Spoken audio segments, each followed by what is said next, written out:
Yaqında Gollandiyadagi bir ilmiy jurnalda Uyg'urlar va qozoqlarning gen uchurlari haqida e'lon qilingan bir maqolaning ilm-fan tadqiqotidagi kasbiy axloq masalasini yana bir qatam o'tirg'i chiqargan. Muhofizatchi gazetining bu vaqtdagi xabariga qaraganda, o'tgan yil 6-oyda Gollandiyadagi Al-Sawair nomli nashriyat o'z qarmog'idagi xalqaro qonun doktorligi ilmi Ersiyashunoslik nomli jurnalda 2019-yil e'lon qilingan bir ilmiy maqolani ilmiy tadqiqotda zarur bo'lgan axloqiy shartlarning hozirlanmaganligi sababdan jurnal sahifasidan o'chirilganligini jakalagan. Mazkur jurnal sahifasi o'chirilgan bu maqolani Xitoy va Doniyalik tadqiqotchilar Urumchida 203 nafar Uyg'ur va qozoqning qon va sho'lgay avrishkisini yig'ib, Amerikaning Thermo Fisher nomli biotexnik shirkati ishlab chiqargan gen tarbiyalash texnikasini sinab qilish asosida yozgan ekan. Bu maqolaga irsiyat tekshirish usulidan foydalanib, Uyg'ur va qozoq xalqining kimlik aloyidligini analiz qilish deb mavzu qo'yilganligi ma'lum.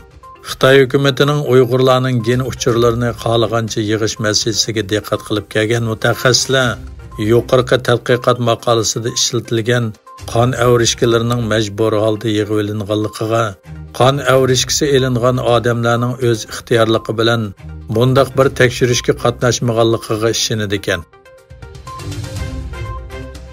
Dünya Uyg'ur qurultiyi 4-yanvar bayonot e'lon qilib, Islom hamkorlik tashkilotining bosh kotibi Husayn Ibrohimning Uyg'ur Abtonom rayonlik partikumining doimiy hay'at a'zosi Elzat Ahmadjonni kutib olganligi va Islom hamkorlik tashkiloti bilan Xitoyning hamkorligini kuchaytirishni muzokara qilganligini qattiq tanqid qilgan.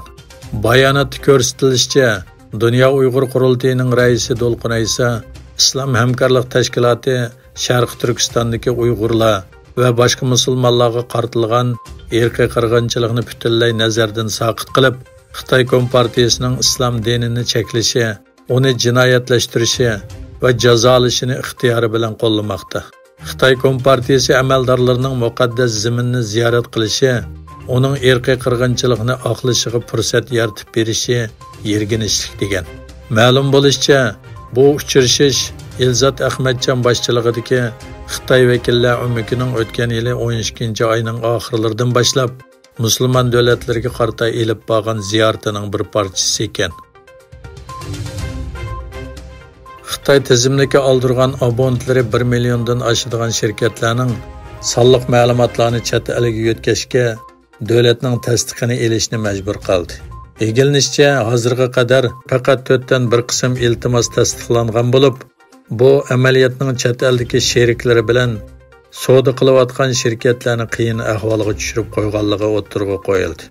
Xitoyning to'r bexatarligini boshqarish idorasi davlatning to'r qo'llanishchan programmalarini kontrol qiladigan organ bo'lib, garchi qonunda 57 xizmat kuni ichida tasdiqlash talab qilingan bo'lsa-mu, minglagan yerlik va xalqaro shirkatlarning sonliq ma'lumot yo'llash iltimosini vaqtincha to'xtatgan.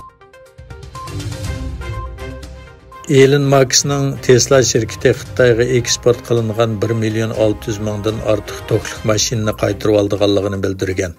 Egilishicha, bu mashinalarda avtomatik haydash iqtidori qo'zg'atilganda, shoferlar birlashma haydash iqtidorini qalaymaqon ishlatib, hodis xavfini oshirib etishi mumkin ekan. Hukumat Shimoliy Koreyani Rossiyaga ballistik boshqarilgan bomba va boshqarilgan bomba qo'yib berish sistemasi ta'minlash bilan aybladi va tilga ilingan bir qism boshqarilgan bombalarning Moskva tarafidan Ukrainaga qo'yib berilganligini o'tirg'i qo'ydi. Oqsaroy davlat bexatarlik bayonotchisi John Kirby Amerikaning bu ahvolni Birlashgan Davlatlar Tashkiloti bexatarlik kengashining kun tartibiga elib keladiganligini aytdi.